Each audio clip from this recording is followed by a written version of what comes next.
que as marcas japonesas são as mais fiáveis do mundo, oferecendo melhor custo-benefício, melhor durabilidade dos seus produtos. Não restam dúvidas, isto é uma coisa que até a concorrência sabe, que é muito difícil concorrer no quesito durabilidade e confiabilidade com as marcas japonesas. Elas são líder neste quesito. De tal maneira, em Moçambique nós temos vários carros japoneses com muitos anos já de uso, mas circulando aqui como carros seminovos, ok? Como carros que ainda podem andar muito mais do que eles já andaram ao longo desses anos todos de vida. Se por um lado a gente consegue perceber que há muitos carros de passeio em Moçambique japoneses, temos aqui carros da Toyota, da Honda, da Nissan e de outras marcas japonesas, mas todos esses são carros de passeio. Por que que isto não está-se a repetir em caminhões, por exemplo? Por que que não temos muitos caminhões japoneses em Moçambique como temos carros de passeio? Será que o Japão não faz caminhões? Faz sim, temos ali a Hino, subsidiária da Toyota para veículos pesados, temos Fuso da Mitsubishi, que temos a UD da Nissan. Então temos marcas de referência lá no Japão que também fazem veículos pesados. Mas por que que não temos esses veículos aqui em Moçambique? O que que realmente está aqui a acontecer? É muito simples. Neste vídeo, que eu não sei ao certo quantos minutos terá, mas eu vou tentar vos explicar de uma forma mais simples possível por que que isto está a acontecer, por que que somos mais compradores de carros de passeio japoneses e não de caminhões, que deveriam até ser os caminhões que deveriam trazer mais lucratividade para o próprio país. Por que que não estamos a trazer de lá? Se os carros pequenos já nos mostraram que os japoneses fazem e fazem muito bem os seus carros, acredito que os caminhões também eles possam fazer muito melhor ainda. Sejam todos muito bem-vindos ao Moçambicano YouTube. Meu nome é Mauro, eu gravo-vos a partir de Moçambique. De onde é que você está me assistindo? Família, é muito simples, não temos como fazer esta aula sem falarmos sobre estes dois países que estão aqui em causa. Do lado temos Moçambique, do outro lado temos Japão. Se olharmos a geografia do Japão, primeiro, o Japão é um conjunto de ilhas, aquilo é um arquipélago, que temos muitos pontos de terra à volta do mar, então aqueles pontos todos eles consideram o país deles, ok? O Japão é um país assim muito apertado, que não tem tanto espaço como tem em maior parte do mundo. Consequentemente, a indústria do Japão tem que ser específica para o Japão, ok? Se por um lado lá eles estão banhados por todos os lados, ok? Por porções de água, eles têm mais água, ok? Do que terra, significa que eles têm que investir em outros meios para transportar os seus produtos, ok? Ou seja, ou se os produtos estiverem mais para fora ou mais dentro dos portos ou mais longe dos portos, eles vão ter que criar vias ferroviárias para trazerem essas mercadorias, ok? Lá do interior até a costa, por exemplo. Se tiverem que transportar mercadorias muito mais densas, eles têm a via marítima, né, de cabotagem, eles transportam mercadorias pesadas, okay, de uma ilha para outra, é mais eficiente. Então, desta forma, eles não têm como adequar-se à maior parte do mundo. Se em alguns pontos, o único meio que existe para deslocar mercadoria é a via rodoviária. No Japão, isto infelizmente não tem como ser aplicado, porque é um país, é um conjunto de ilhas e cada porção de terra não tem lá essas dimensões todas, então tudo lá é apertado. Eles fazem caminhões pesados, fazem, só que a natureza do país deles vai lhes obrigar a fazer veículos não tão grandes, okay? Não precisam ter veículos com muita capacidade de carga ou de reboque, porque eles não precisam disso. Eles vão transportar tanto por aviões cargueiros, se forem cargas urgentes, vão transportar tanto por navios ali dentro do próprio território, ou mesmo por vias ferroviárias, se quiserem transportar coisas muito mais densas. Se vamos olhar para o nosso lado, Moçambique, a via mais eficiente de transportar mercadorias dentro do nosso país é pela via rodoviária, ou seja, temos que ter caminhões grandes, temos que ter caminhões muito potentes a ponto de conseguirem trafegar pelo nosso país mais de 2.000, 3.000 quilômetros nas nossas estradas, ok? Com a nossa topografia assim um pouco estranha, temos muitos altos e baixos, então isto tudo que está aqui a acontecer em Moçambique nos torna um país mais dependente de caminhões mais pesados, ou de caminhões que tenham maior capacidade de carga possível para podermos conseguir unir-nos às outras partes do nosso próprio país. É um país gigantesco. Nós temos vias ferroviárias, só que ainda estamos a engatinhar. Nossas vias ferroviárias são mais um corredor, ok, para trazer mercadoria dos nossos vizinhos aqui à volta, que estão longe dos portos, passam por Moçambique para chegar aos nossos portos. Então, as nossas vias ferroviárias são mais para fazer ligações entre os nossos vizinhos e os nossos portos. Então, nós não temos ainda um sistema ferroviário assim muito eficiente aqui regional ou nacional para tirar coisas de Maputo, por exemplo, para o norte. Ainda não é muito eficiente. Um outro ponto que ainda não é eficiente é o transporte marítimo de cabotagem mesmo, que é pegar em algum porto de referência nosso, que é pegar mercadoria de Maputo, meter no navio, passar a deixar em Nhambane, passar a deixar na Beira, passar a deixar em Nampula, por aí vai. Então, nosso sistema de transporte marítimo ainda não é muito eficiente aqui dentro da nossa região, aqui dentro do nosso país. Nós temos portos de referência, é verdade, mas nossos portos de referência trazem mercadoria lá dos outros países, em quantidades muito densas, atraca essa mercadoria toda no nosso porto, então depois ela é dividida em caminhões para poder deslocar-se em todo o país. Então o nosso mercado exige realmente veículos de carga maiores. Esses veículos de carga maiores nós não temos lá no Japão, infelizmente. Esses carros que a gente consome do Japão são carros que foram feitos para a realidade deles, ok? Os nossos carros de passeio estão totalmente alinhados ou não estão, porque estes carros servem para transportar 1, 2, 3, 4 pessoas lá no Japão. Aqui em Moçambique também servem para fazer a mesma coisa, só que como o sistema deles de transporte de mercadoria é um pouco mais avançado do que o nosso, eles não precisam depositar tanta tecnologia no meio de transporte de mercadorias rodoviário, por exemplo. Eles não precisam fazer isso, eles vão investir em outros meios mais eficientes que são capazes de transportar muita mercadoria e de uma só vez, ok? Nós aqui estamos a transportar 30 toneladas por vez, eles podem transportar em um navio 50, 100 vezes mais do que isso numa só viagem ou num comboio, por exemplo. Então, estas são algumas das diferenças que fazem os caminhões japoneses não terem assim um grande mercado.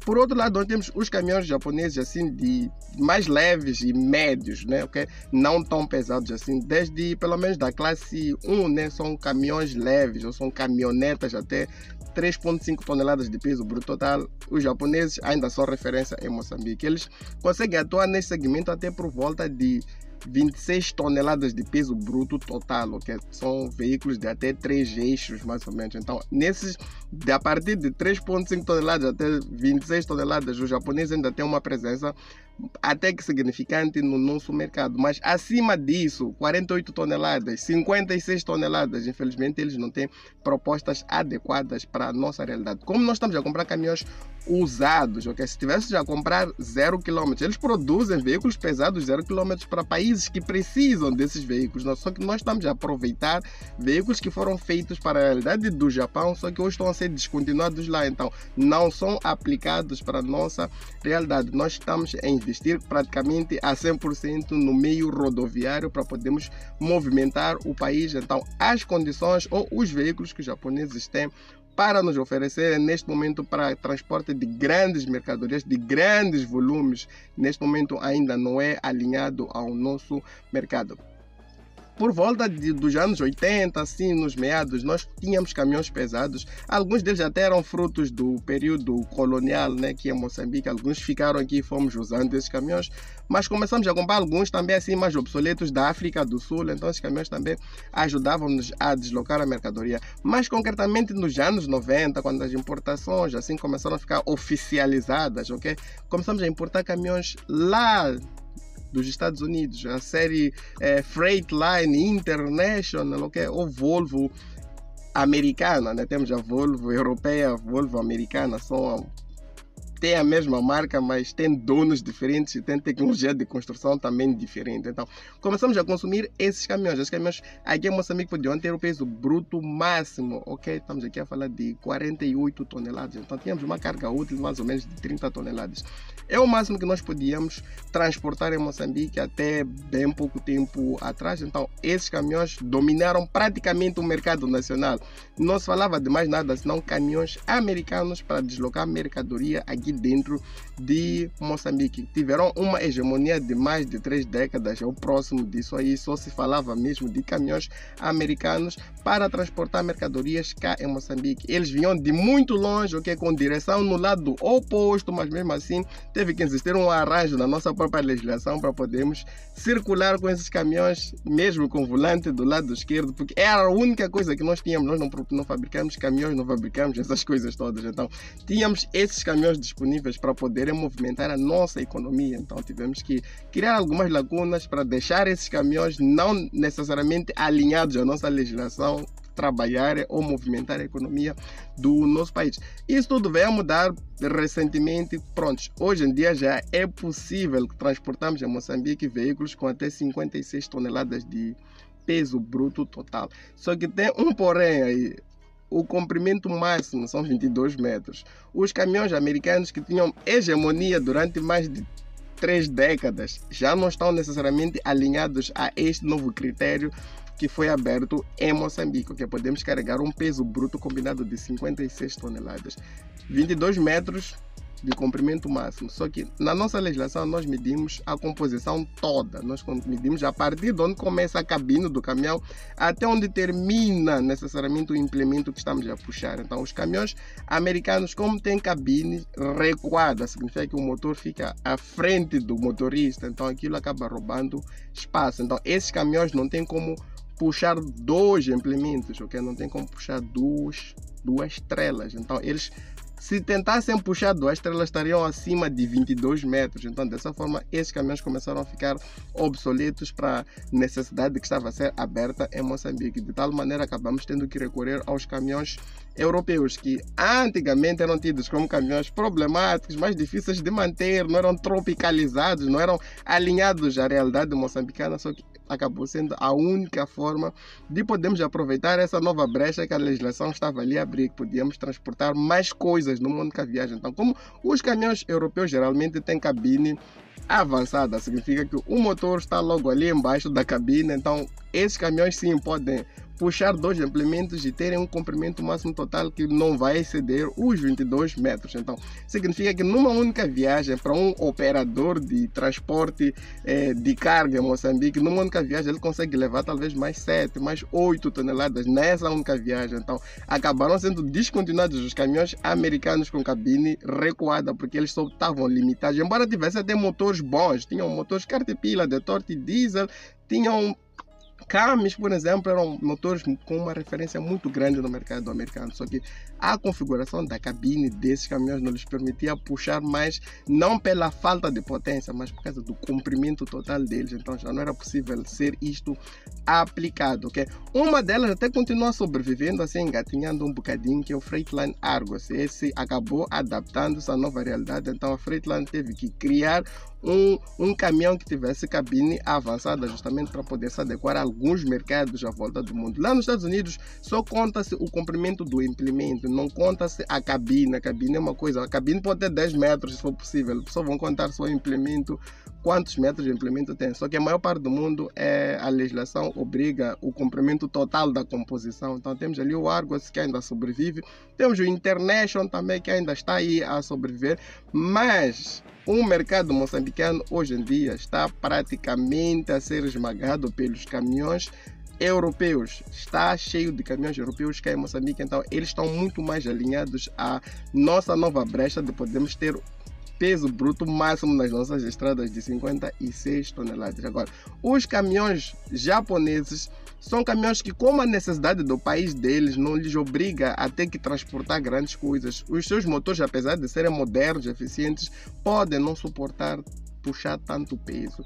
A configuração das próprias cabines, a maior parte dos caminhões, até os caminhões articulados, né, os tratores japoneses, prestamos atenção, vamos ver que a maior parte deles são 4x2, okay? Nem sequer são 6x2 ou 6x4, então significa que são cavalos mecânicos que estão ali mais a existir para poder puxar um implemento mais largo ou mais comprido, necessariamente para aproveitar a área útil, não a capacidade de carregar coisas pesadas. Então aqueles caminhões articulados que a gente vê lá no Japão são mais para aproveitar aquela área útil, ou seja, pode levar muitas coisas, mas não coisas pesadas. Então isso não está muito alinhado ao nosso mercado. Podemos buscar um outro motivo que é mesmo cultura.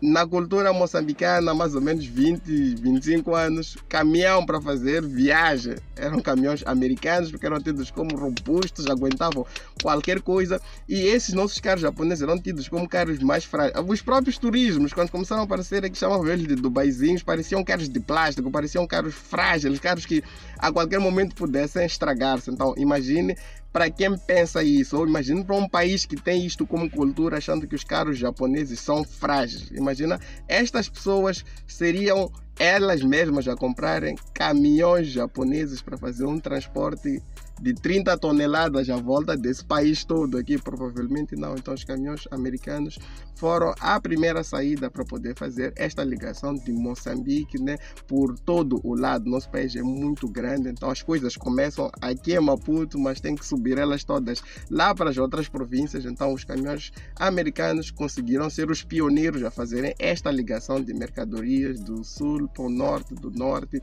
para o sul. Embora hoje em dia o legado destes caminhões americanos que levaram muita mercadoria, muita alegria pelo país, está acabando entrando em desuso, dando espaço para os caminhões europeus. Temos aqui MAN, temos Volvo e temos muitos outros. São esses que estão a dominar o nosso sistema rodoviário de transporte pesado de mercadorias hoje em dia. Temos já o de Nissan, que é o subsidiário Nissan para veículos pesados. É uma das poucas marcas japonesas que ainda está a tentar lutar com estas marcas europeias. Ele está ali num setor muito tímido ainda, mas ele está ali a tentar. Como temos a fábrica na África do Sul, então algumas pessoas ainda estão a preferir comprar a Nissan lá na África do Sul, a UD lá, e estão a tentar pôr esses caminhões a terem uma sobrevida aqui em Moçambique. O Japão, apesar de ser o país que concentra as melhores marcas de automóveis em termos de fiabilidade, em termos de durabilidade, em termos de manutenção mais acessível a todos, até em termos de preços, é a melhor do mundo, mas infelizmente aqui em Moçambique os seus veículos pesados estão a sofrer uma grande baixa de verdade. Quanto aos americanos, os americanos também estão aí com os seus dias contados, porque os caminhões europeus realmente estão aqui a dominar o mercado. O mais engraçado é que eles estão a dominar o mercado tanto de caminhões de segunda mão e continuam a dominar o mercado quanto nos caminhões 0 km. Temos aqui a Volvo domina o mercado de caminhões usados em Moçambique, mas também domina o mercado de caminhões 0 km dentro do mesmo país. Então esta é que é a realidade. Estamos juntos, família. Aquele abraço.